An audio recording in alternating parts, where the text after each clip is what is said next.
Hello hello, आवाज सुनाता भाई लोगन? हाँ भाई सुनाता। देखी भैया, आज हम एगो बहुत बढ़िया चीज लेके आल बानी जौन की रउआ लोगन के अच्छा लगी। आवत रहनी है हम बाजार पर से तो देखनी है बहुत प्रकार के बेहुदा लोग भेटा। अब का कही बेहुदा लोग के बारे में? बतावा तनी। तो सुनो बताओ तनी। बहुत प्रकार के बेहुदा लोग बा। बेहुदा नंबर फर्स्ट जौन माई बाप के देवे कष्ट, उ साला कहियो लाइफ में माई बाप के सुखी संपत्ति ना रखे। ई तो बात बाकी ना बेहुदा नंबर हो गल फर्स्ट। बेहुदा नंबर दू जौन दोसर कान में करे कू। ई तो बात साला घूमत फिरत आई में रहता या दोसर कान में कही कू। अगला के खराब लग जाए, 2-4 लाख साल लेके दी साले सीधा होती। हां ठीक बेहुदा नंबर दू। ठीक बात बड़ी। बेहुदा नंबर 3 जौन दूसरा के झगड़ा लेवे छी।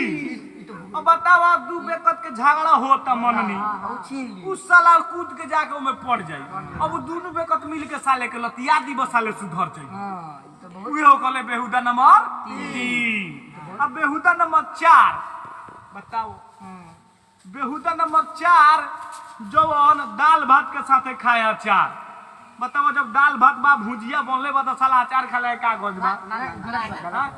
अचार खाला से खुजली होई। बहुत प्रकार के बीमारी है भाई। बेहुदा नंबर 4। बेहुदा नंबर 5 जौन कहियो ना बोले साच। जानता रहो, गांव में हरेक गांव में एगो लाबरा होखले। एगो ना बहुत होखले साला कहियो साच ना बोली। एने के बात ओने लबरई करी, एने के बात ओने लबरई करी, खाली झूठे बोली के नौ लाते मुंह के कचड़ा जाई। साला झूठ बोलो। हमरा चंपा में तो बहुत बाकी ना भाई बात कितना झूठ बोले। तो बेहुदा नंबर 5 जौन कहियो ना बोले साच।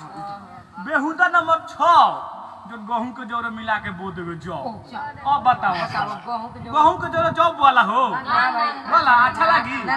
साला गहूं के जोरे जौ बो देवे काटी कोनो फसल बढ़िया। तो बेहुदा नंबर 6 जौन मेहरारू के साथे बैठ के चूल्ही में लगावे आँच। अब बताओ, आँच लगाओ जल्दी बाबू तो साला मेहर मौग हो गेल। मेहरारू के साथे बैठ के आँच लगाओ तो मेहरारू को का इज्जत रखी लाते मुंह के जे न चाहिए उन्हें कचार दी। तो कहबा तो बेहुदा नंबर हो गेल 7। बेहुदा नंबर 8 यो सुन लो, बड़ा बढ़िया बा। सुनिए ध्यान से, वीडियो के लास्ट में देखिए भाई। बेहुदा नंबर 8 जौन बाथरूम में बैठ के करे बात। बताओ, मैदान करे गेल बा कि बात करे गेल? गर्लफ्रेंड से बतियाई, कहाँ बतुआई? मैदान करने भाई। आओ अगला का भी तो प्रेशर लागल बा जाएला। वो आगे से ठकावता बैठ के बाथरूम में बतुआता। बेहुदा नंबर 8 बताओ। ते भैया ये हमारा 8 को हमरा मालूम रख बेहुदा नंबर। तो ये 8 गो शेर वाला लोगन सुनी आ वीडियो के लाइक में जरूर करब। शेयर कम का भैया लोगन शेयर भइल हो।